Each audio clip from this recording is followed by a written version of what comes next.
Yooyyaa harka fuune akkam jirtanii maamiloota kiyya jaalatamoodhaaf kabajamoo nageenya raarri waaqayyoo isiniif haa ta'u lafaaf heddoo jirtanitti jechaadha hundumti keessaniyyuu warroonni chaanela eebbisaa intartiimentiidhaaf haarawwataa ta'an laayik sheer sabskiraayib gochuu hin irraanfatina akkuma seentanii laayikii tuqaa itti aansuudhaan sabskiraayibii godhaati sana booda mallattoo beelii san oonii yoo gootan yeroo viidiyoo hojjanne hundaayyuu kallattiidhumaan isin qaqqabaa jechaadha.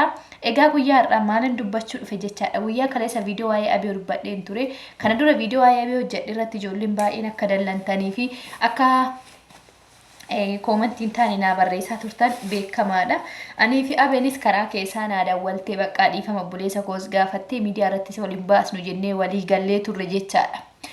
Sababa walii galleef jedhee tanan bakka waa hundaa dhiisee waan ishiin irratti hojjette hundaa bakka hundaan dhiisee sababa dhiisee fi amma soba guddicha tokko na sobde jechaadha. Waggaa kana hunda ishii oduu beeku soba namni na sobde mucaan kun jechaadha. Maal si sobde jechuun keessanii naf isini warri miidiyaa Abee ishee yuutuubii irratti isin barsiiftuu miti kan beektu ishii beektan malee Abee lafaan beektan. Abee lafaa anaaf maal akka taate isiniifis isa yuutuubii irra maal akka isiniif taate isin akkuma yuutuubii keessatti jaaladhaa malee dhimma anaa fi ishii keessatti waa'ee anaa fi ishii lafatti wal beeynu maal irratti akka wal beeynu eessatti akka wal beeynu anaa fi ishii bichaatu beeka jechaadha. Nu lamaantu fixata. Kanaafuu waa'ee ishiiti jettanii akka koomentiin taane naan barreessitan hin barbaadu jechaadha isinittan hima. Kofa asumatti masxanqaqaa isinii kenna na jaaladha yookiin na jibbaa miti. Dhimma Abee jaalachuun mirga keessan ani jibbaa isiniin hin jedhu. Eenyuyyuu nama kaminuu jibban gorsu ani. Nama kamiyyuu jibba baradhaa hin jedhu. Nama sanis jibbaa jedhee nama namatti hin ergu. Ani asirratti wanni ani beegochuu qabu waa'ee dhimma kootii qofan dubbadha. Waan Abeen na sobdee fi waan ishiin irratti hojjette jechaadha. Tokkoffaa anaaf hiriyaa erga taate mucayyoon kun hiriyaa gantuudha dhugaa. Maaliif ilmoo ishiitifuu garaan ishiirraa hin rofne ilmoo ishii deessee biyyaa dhuftee hin qabu jettee sobdeetanii dhiira biraa jala jente maal akka ta'uuf hiriyaa kiyya naa taatibi. Hiriyaan bara kanaa sobduudha laa. Ijoolleen baay'een waa'ee anaaf Abee jidduu jiru tokko lama sadi osoo hin beekiin waa'ee keenya naasa'ina. Koomentiin taanillee naan barreessina maaliif ani ishii miidhuuf hin hojjanne kana dura. Garuu kana duraa sanillee ishumatu na miidhe dhiifama na gaafatte an dhiifama godhee fi waa hunda dhiisee fi obboleessa kiyyaallee dhiifama gaafattee araarsee obboleessa kiyyaayyuu laf qaamanii wal arganii wal dubbisanii bakka dhiifama walii godhanii addaan deeman jechaadha. Sababa sanii jedhee dhiisee jennaan mucayyoon oluma fuutee soba gurguddicha kana na sobde har'a gadi baasti kanas dhiifama naa gooti jettee ani kana dhiifama hin godhuuf maaliif dhiifama hin gooneef beektanii na aarsite waggaa kan hunda ishii beekan se'eedha ishiin beeku ani yaani nama biraa faana jiraachaa ture moo hiriyumatii Abee sana jechaadha. Dhugaa gaafii natti uume naante bakka gaafii addaa wayii natti uume. Maaliif gaafii namatti uume wanni jiree bakka laafii kee keessatti nama tokko amantee harka dhibba keessa kee dhibba hiriyaa kooti jettee itti of gattee hojjette hiriyaan sun yoo si jalaa shartatti jedhee qileetti si darbe abadan nama sanitti fayyuu sin dandeechu nama san amanuu sin dandeechu deebite. Kanaafuu ani Abee dhimma kiyyaa fi dhimmi ishii iska macarrashaa bakka adda bawweennamu. Amma addaan cinna. Hiriyoomni kiyyaa fi hiriyoomni ishiillee hin dhaabbata amma booddee. Maaliif beektanii rakkoo keenya maal akka ta'e na sobde bakka ilmoo ishee dhaltee dhufteef garaan ishiin naan ilmoon qabu naan jettee dhiira biraatti wal ishii barsiisuudhaaf gaafan deemu ciite akkanaa ol argu sirrii ta'uu qabu. Tokkoffaa ilmoo erga qabaattee dubartiin takka maaliif ilmoo ofii san dhossiti? Ilmoo ofii garaa ishii keessa buute fuunaane ana hiriyaa alagaa bakkeedha sa'iboomni walitti dhufne naanaati jedhee tanan ani Abee amanee itti dhiyaadha. Tasumaa ta'uu qabu. Amanuullee hin danda'u. Sobni gurguddichi har'a jammarame kuni ol guddatee sobni gaafa guddatee jedhe bukokeen fan adda akka boombii sanitti. Kanaafuu soba kana asumatti kutuu qaba ani. Asumatti qaaca'uu qabna nuti. Hiriyoomni kiyyaa fi ishiillee asumatti cituu qaba. Bakka gantuudha dhugaa isheen kun. Dubartii akka kanaallee hin agarreen. Dubartii gantuu akka kanaallee argee hin beeku. Viidiyoo torbaan guyyaa 3 dura akkas dhaabeen ture waa'ee ishiin hojjedhu jedhee. Garuu kanatu immoo na aarse. Maaliif ijoolleen hiriyoota dubartii qabdan keessattuu dubartoonni gaa'ela keessa jirtan hiriyaa dubartii akka boodha si qottu beekirraa fagaadhu. Hiriyaan dubartii laa xiyyitii sitti gooti. Diinni hiriyaa dubartiiti yeroo ammaa. Nama amantu yaa waaqayyo nama diinota koo ana irraayin of eegati ati immoo firoota koo irra na eegi jedhanii inni kadhata sun amma isa akkanaa kana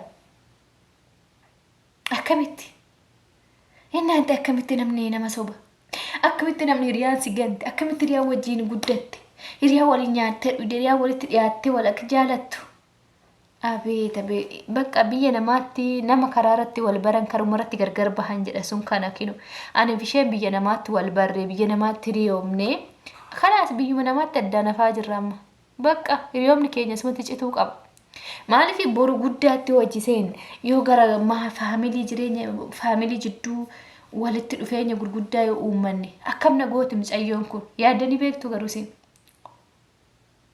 angaruu tasuma yaadin beeku taasama yaadin beeku duratti waan akkasii kana mudatadhe abeedhaan kara kana natti dhufti jedhe yaadin beeku maaliif ilmoo ishee moo an dubartii jiruu kiyyarratti riyaati yaa miti maa haadha tiyyan taane nama ilmoo ishii ga'u akkate hiriyaan haan ta'u abadan akkanaa taatu sin barbaadu kana booddee bakka tufeen jira wanni ani hojjechuu qabu yuutuubii irratti dhimma yuutuubii fi miti isin hundi hiriyoonni kiyya dubartoonni warri miidiyaa kana na dhaggeeffachaa jirta warri viidiyoon kun tokko jedhee isin maddii ga'u gurra teessan as qabaa caqasa hiriyaa dubartii irraa kontoofadhu fagaadhu baqadhu carqii qabadhuuti hiriyaan dubartii boolla sii qotti hiriyaan dubartii gantuudha hiriyaan dubartii si awwaalti hiriyaa dubartiin godhati nama keessattuu dubartoonni warri singiliin kun godhachuu dandeessan hiriyaa dubartiigiin jaalallee qabda taana jaalatte taana laayifii keessa jirta yookiin heerumtee abbaa manaa qabda taana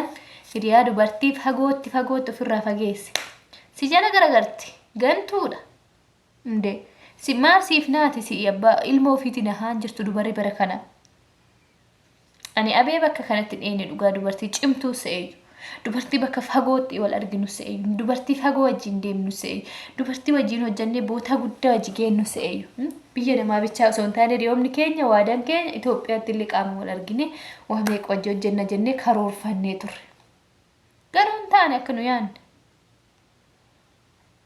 bara kana keessa dubartoonni gantuu taate argamaa jirti kanaafuu mee akka maaltu furmaata odoo isin ta'e akkam gootu nama odoo ilmoo qabu jedhee waakkatee ilmoon ishii sun immoo gaafa suuraa ishii namni sitti ergu innaante akkamitti fudhattu isin odoo ta'e gadi isinii taraa ani abee waggaa kana hundi hojii jiraan waggaa 8 hojii jiraanne guyyaa takkitti waan akkasii kana na yaadeen beeku ilmoollee qaban durbummaa qabaanaan jette malee ilmoo xayyibiin durbummaa namni qabu ilmoon eessan dhalatti jettanii yaaddanii isin kanaafuu piliis warri koomentiin taaneen barreessinaa dura yaada keenya hubadhaa anaaf jidduu waan jiru hubadhaa malee nu arrabsuutti seenna yookiin ishii arrabsu yookiin ana arrabsuu hin fedhu nama takkaan arrabsina yaada isiniif fakkaate wanta kanatu sirriidha akkana godhi gorsi akkanaa kun si fayyada namni naan jettanillee gorsa ta'uu qabu koomentii jala naa kaa'a malee arraba naan kaa'ina abadan arraba insi madhullee hin dhagahullee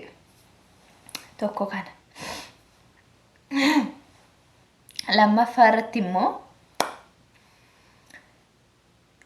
isin abee miidiyaa irra beektan malee abee lafaan beektan ani lafatti waa hedduu nama wajji dabarseedha ishee nama waa meeqa wajji taanedha nama aarsaa meeqa jaalalaa waliin dabarsinedha nama akka hiriyummaatti keessa wal gorsinu isheen na gorsuu ani ishee gorsuu yaada tokko yoo na dhiphise ani ishiidha qooduu ishiinis waan na ishii dhiphise naaf qooddee wal gorsinee karaatti wal deebisuu malee waan akka kanaa soomni akkana nu jidduutti faxxarama jedhee tasuma yaadeen beeku naante jiraa gabbaanyukko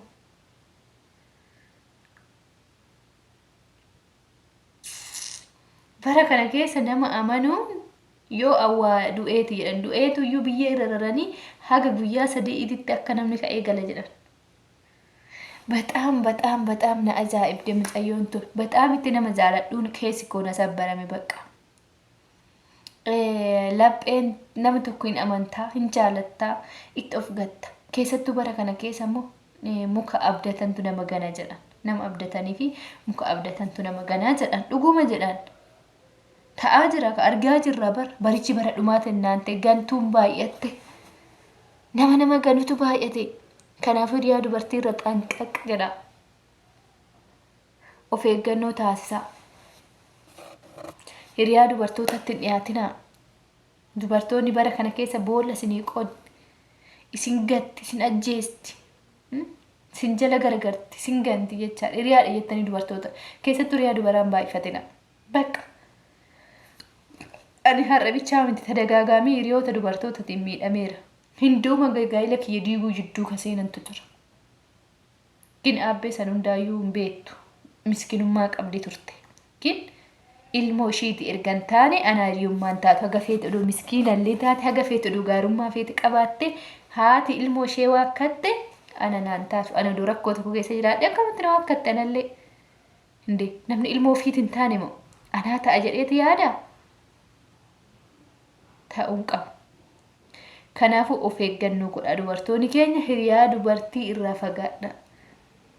Irraa fagaadha sirriitti. Of eeggannoo ciccimaa godha. Kanuma siniin jedha waan dhaggeeffataniif galatooma viidiyoo itti aanu irratti waan kana caalaa iciitii ciccimaa addaa wayii qabadheen dhufa waan dubbanni waa baay'eetu jira. Waa meeqa akka hojii dabarsine waa meeqa seenaa meeqa akka waliin qabnu waan agarraa sinitti himinutu jira. Isa sanii muufaani boru. Kutaa addaan irratti jechaadha. Kanaafuu viidiyoo kana share, like, comment godhaati. Comment keessan immoo yaada gaarii nuu xaafa malee waan fokkunaan barreessina. Ani maaliifi keessa kootu na gubateen dubbadhe bahee miidiyaatti xiqqoo meeqooyi namatti hon bahee miidiyaa irratti dubbadhe natti qallaa laalaata wanni har'a lafatti na aarse kun jedhee as dhufe laa isinitti dhufe malee dhimma ishee bakka waa ishii naasa uyyuu jedhee of keessa baaseen ture kanuma kana duraa san irratti uyyuu jechaadha lammaffaan atti deebite sobaan. Kanaafuu waan dhaggeeffattaniif hundi keessanuu galatooma faamilee kiyyaa baay'ee sin jaaladha yoo isin tole like, share, subscribe gochuun irraa fatina viidiyoo biraatiin hanga walitti deebinutti turtii gaarii.